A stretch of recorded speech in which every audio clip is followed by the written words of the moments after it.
국방 관련해서는요, 미일 상호방위 조약의 센카쿠 열도를 포함한다 이렇게 함으로써 중국명은 다오이다오거든요.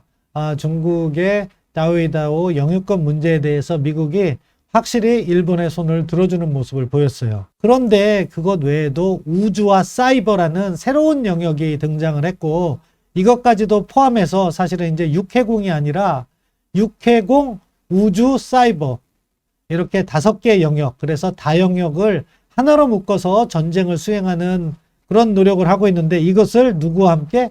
일본과 함께 하겠다 하는 것을 갖다가 공동성명의 내용에 포함시켰습니다. 먼저 미일 정상회담 결과를 말씀드릴게요. 다음 화면 올려주세요. 이거를 보시면서 여러분들께서 제 설명을 듣는 것이 훨씬 좋을 것 같아요.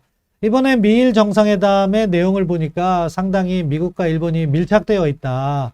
그래서 미일 정상회담의 합의문의 내용은 정말로 어떻게 보면 충격적일 정도로 같은 방향, 같은 전략적 입장을 갖다가 공개적으로 드러내고 있습니다. 이 화면을 보시면요, 공동 성명의 내용을 제가 이렇게 정리해 드렸는데요. 큰 틀에서는 미일 간의 자유롭고 개방된 인도태평양 협력을 강화하겠다. 그리고 미래 비전 같은 것을 갖다가 만들어서 공동 성명에 담았는데요. 내용을 보면은요, 나중에 한미 정상회담 5월 하순, 5월 20일 전후로 개최될 것으로 보이는데요. 그것과 관련해서 우리도 시사할 바가 많다. 우리에게 시사하는 바가 참 크다. 그렇게 생각됩니다. 국방 관련해서는요, 미일 상호방위 조약의 센카쿠 열도를 포함한다. 이렇게 함으로써 중국명은 다오이다오거든요. 중국의 다오이다오 영유권 문제에 대해서 미국이 확실히 일본의 손을 들어주는 모습을 보였어요. 나아가서는 군사적인 차원에서 지금 미국이 추진하고 있는 국방개혁의 방향이요. 멀티 디멘전 오퍼레이션, 그래서 MDO라고 그래서 다영역 작전을 동시에 수행하겠다는 쪽으로 나가는 거예요. 옛날에는 육군, 해군, 공군이 각각 싸우다가 이것을 갖다가 하나로 묶어가지고서는 효율적인 전쟁 수행을 하는 것을 합동작전이라고 하거든요.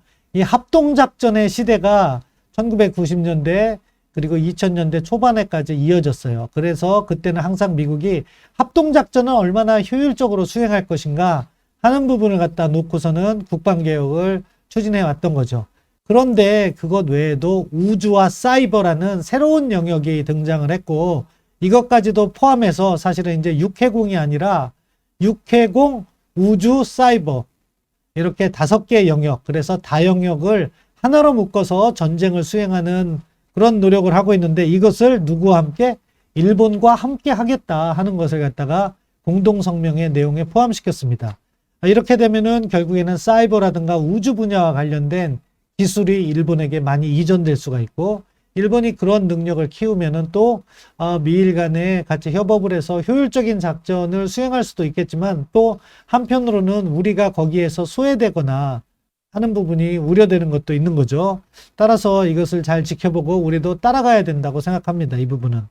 중국과 관련해서는 규범 기반 국제 질서와 경제적 강압, 그리고 동중국해와 남중국해 문제, 거기에 나아가서 홍콩, 신장, 위구르 문제, 그리고 조금 파격적으로 대만 문제와 양안 문제까지도 이야기를 했어요. 그러니까 중국에 대응하기 위해서 미일이 손잡고 나가겠다. 그래서 이 내용이 정상회담에서는 역대급이다 이렇게 평가를 받고 있는데, 중국과 관련해서 제가 일본 수준으로 협력을 우리가 해야 된다 그렇게 이야기하진 않습니다. 왜냐하면 약간의 위협인식이 달라요. 우리에게 있어서는 최우선 순위가 북한이고, 그 다음에 중국과 같은 경우에는 사실은 잠재적 위협으로 보거나 또는 중국의 공세적 외교를 갖다가 어떻게 대응할 것인가에 초점을 맞춰지는 반면에, 일본과 같은 경우에는 말은 북핵 위협을 강조하고 있지만 실질적으로 중국이 일본의 최우선 순위이기 때문에 우선순위에 있어서 한국과 일본은 차이가 있다. 따라서 중국 문제를 그대로 일본을 갖다가 따라할 필요는 없다고 생각합니다. 한국 기준대로 만들어서 다만 한미동맹에 기반해서 중국 문제를 어떻게 다룰 것인가 하는 부분을 우리도 만들어 나가야 된다는 것을 제가 강조해 왔던 것이지, 일본과 같이 이렇게 강경일변도로 나갈 필요는 없다고 생각해요. 다만 중국의 공세적 외교, 강압적 경제 정책의 문제점을 식별하고 이것을 어떻게 나름대로 대응해 나갈 건지는 우리도 준비를 해나가야 된다. 여기에서 자꾸 손을 떼고 한 발 물러서 있는 것이 현 상황에서 대안은 아니다. 이 점을 말씀드리는 겁니다. 북한 관련해서는요, 저는 지금 미일 정상회담 공동 성명에 나온 내용이고요. 결국에는 미국 바이든 행정부가 하고 있다는 대북 정책 검토에 핵심 내용이 다 들어가 있다고 봅니다. 어떻게 담겨 있냐면요, 북한의 완전한 비핵화예요. 한반도 비핵화라고 하지 않고 북한의 완전한 비핵화라고 명시했습니다. 그 다음에 제재를 포함한 유엔 안보리 결의를 이행하자, 이렇게. 그리고 국제사회 이행을 갖다가 촉구해 나가는 거죠. 안보리 결의는 철저히 이행하자. 그리고 북한의 핵위협에 대해서 강력한 억제력을 유지하자. 이 내용이 무엇입니까? 바이든 행정부의 대북 정책 검토의 핵심 골격이 된다. 다만 비확산 노력은 이렇게 이야기를 했고, 일본인 납치자 해결 문제, 이것은 뭐 미일 간의 독특한 문제이기 때문에, 그런데 뭐 이것은 어차피 북핵 문제 해결 과정에서 일본이 계속해서 요구해서 육자회담에서도 논의됐던 부분이니까 뭐 특별한 건 아니라고 보고, 비확산 노력을 강조했습니다. 그런데 여기에서 빠져 있는 게 뭐예요? 스가 총리가요, 기자회견에서 미국이 북한에 대한 북한 비핵화 관련해서 CVID, 우리가 많이 들었잖아요. Complete Verifiable Irreversible Dismantlement 또는 Denuclearization이라고 이렇게 해석이 되는데, 완전하고 검증 가능하고 불가역적인 비핵화 또는 북한 핵폐기, 이 부분이 공동 성명에는 빠져 있어요. 이것을 스가 총리는 기자회견 때 바이든 대통령이 동의한 부분이라고 이야기를 했어요. 그렇지만 공동 성명에 빠져 있다는 것은요, 결국에 북한과 구체적 비핵화 협상은 약간의 유연성을 가미할 것이라고 보고요.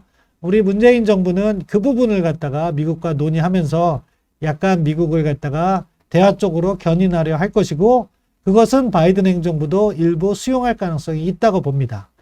이 점은 뭐 이제 저는 대북 정책 검토는 이 방향으로 정해졌다, 어느 정도 확신이 드는 순간이기 때문에 이렇게 자신감을 갖고 말씀드리는데요. 아무튼 그런 쪽으로 대화를 촉진하는 쪽이 나쁜 건 아니에요. 다만 북한 비핵화를 우리가 위해서 협력을 해 나가야지, 자칫 북한의 핵 보유를 용인하는 협력을 해서는 안 된다. 이 점을 제가 늘 이야기해 드립니다. 그리고 다자 협력과 관련해서는 쿼드. 쿼드는 뭐 여러분 누차 설명드렸기 때문에 추가 설명을 안 드릴게요. 쿼드 협력과 아세안 협력과 한미일 안보 협력을 세 가지를 적시했어요. 그렇게 해서 결국에는 한미일 안보 협력이 한미 정상회담에서도 중요한 의제로 들어갈 것이라고 볼 수 있고요.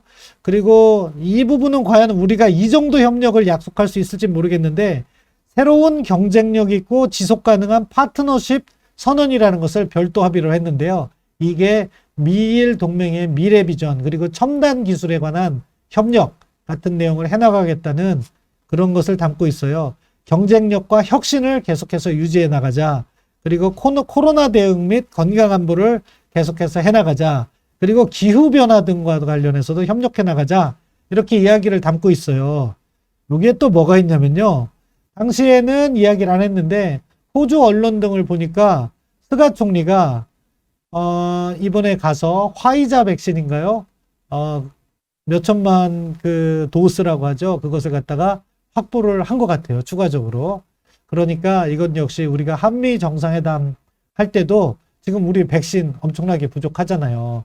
일본과 같은 경우에 백신 접종이 늦은 것은요, 물량 확보 때문에 아니라 그들이 또 그들 나름대로의 절차를 너무 경직성 있게 유지해서 나름 그 승인 절차가 또 오래 걸려가지고선 그것 때문에 그렇다고 하는데, 일단 우리는 절대 물량을 확보하지 못하고 있잖아요.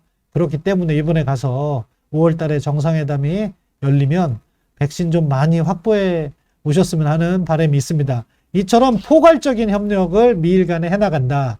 여기와 관련해서 중국과 관련해서는 약간 시각차가 있을 필요가 있지만, 전반적인 그 큰 틀 차원에서는 국방 분야라든가 북핵 문제라든가 백신 협력이라든가 이런 것과 관련해서 우리가 보다 실질적인 성과를 거두는 정상회담이 돼야 된다. 그렇게 말씀드리고 싶습니다.